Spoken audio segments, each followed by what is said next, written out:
I have the opportunity to step on the campus of Princeton University, the youngest of 7.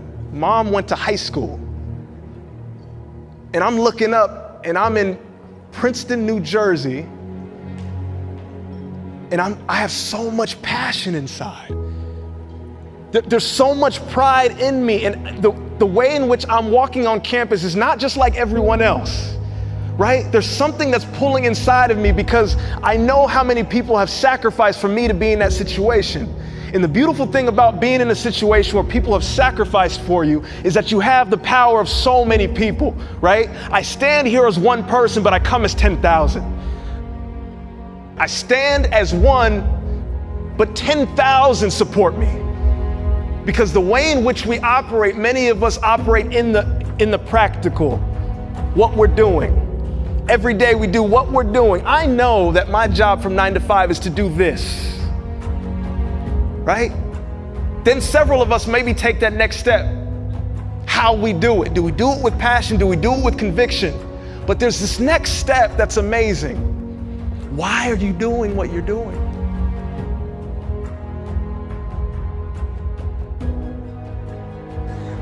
Who's your why?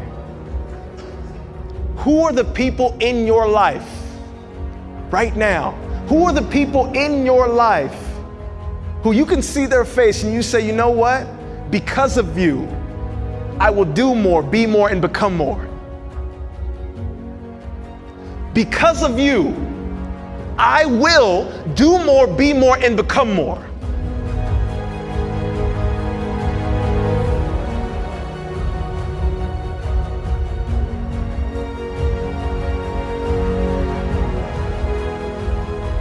Every time I get the opportunity to tell my story, I start with my mom. She is me. Her heart is my heart. Everything that I do, I know the sacrifice. I know the sacrifice. And the most amazing part is I believe that each and every one of us can bring that passion to what we do if we remember who our why is. If we identify it so clearly on a day-to-day basis of why are we getting up at 6 a.m. again? Why are we doing this, right? And there are certain people in our lives that allow us to continue on, that allow us to push forth.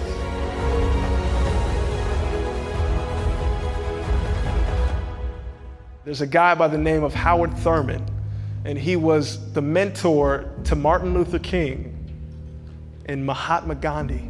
He was a deeply spiritual and reflective man. And the way in which he wrote and the way in which he spoke, everything that I read from him, it's just like powerful. But this one quote is fitting. Don't ask what the world needs. Ask yourself what makes you come alive. Because what the world needs is people who have come alive. Don't ask what the world needs. If you saw the most amazing part of when each and every individual was sharing their idea, can you feel how much emotion and passion they had in their idea? Right? Gripping the mic like just ready to, because this was an idea. When you have a great idea, it comes from somewhere deep. Right? It allows you, every single one, when I'm listening and you guys are listening to these stories, there's a passion behind it. There's a helping a community behind it. There's not only a what's your why, but who's your why behind it. There's a vision. So the quote, again, is do not ask what the world needs. Ask yourself what makes you come alive. Because what the world needs is people who have come alive.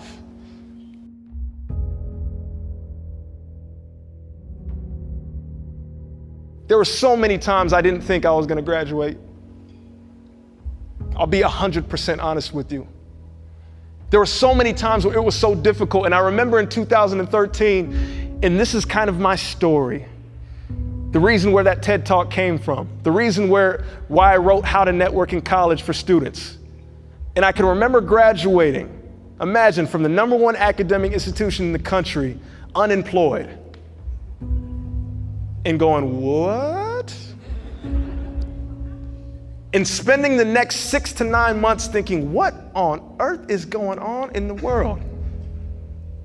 I thought I did everything right. But it's a beautiful thing. How many of you guys know that through our biggest failures, sometimes the most amazing opportunities will sprout right before us? How many of you guys know that? Right? And amazingly, that failure for me made me change my questioning. And I want you guys to think about this clearly here. It made me change my questioning. I returned to Princeton University, worked just like you in administration in the athletic department. And I'm looking around and I'm remembering how much pain and how much confusion I had. And I remember asking the question, why didn't I get a job when I graduated? Why was it so difficult for me? And there was a turn when I asked a new question and things started to change. Instead of saying, why doesn't Princeton do this for me? I asked, what can I do for Princeton? Right? In the midst of not knowing what's happening, instead of asking, why can't Princeton do this for me? I asked the question, what can I do in my shoes, from my perspective, in my stance, to contribute to this amazing community? How can I make this great community even better? And it hit me, and I said, you know what? There might be other student athletes just like me who don't understand the concept.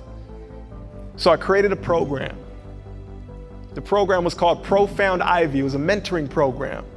And I said, can I get some of the student athletes together and we'll come in and we'll talk about networking and professional development and academic efficiency? And the athletic department looked at me and they said, oh, that's awesome. We won't pay you for it, but this is great. Go ahead. And so that's what I did. 9 to 5, you work, and then 6 to 9 is doing my own thing of how I can contribute back. And it was interesting because the group grew, right? It was 8 students, and then it was 12 students, and then it was 25 students, and then it was 40 students, and then it was 70 students. And then I get an email from the university president and says, did you create the Profound Ivy mentoring program? Yes, it's me. It's like, well, I would like to come support it and financially support it as well. Is that okay? You guys can clap for that. There's a point here. I want to drill this in. And I remember at that moment, and I thought to myself, I was just one guy out of a 130 person department with one idea that came from me changing my question from being a selfish act to a selfless act. From what can this community give me to what can I contribute to this community? I'll say that one more time. I changed the question in my head from what can this community give me to what can I contribute to this community? And I learned something amazing, and I hope that you can take this nugget right here, is that when you switch the question in your mind from what can I get from this community to what can I uniquely give, the doors open up. Opportunities come flooding through.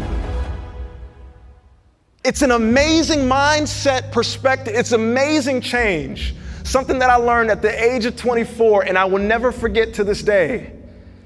Every community that I'm a part of, any door that I walk in, my first question is 5149. What can I give to this situation? If you guys see, I'm walking around and I have this shirt and 2 words are plastered on my chest, and it says, one says inform and the other says inspire. And they're 2 words that I absolutely live by. Inform. Right? Inform means the information that's coming to you from the outside, right? How do we take information from the outside to make us better? Second word is inspire. Everybody say inspire. So I took a little bit of Latin. So inspire, inspirare, right? So spirare is the spirit. So the spirit within. So information comes from without, inspiration comes from within. And when you put the two together, you can do some amazing things.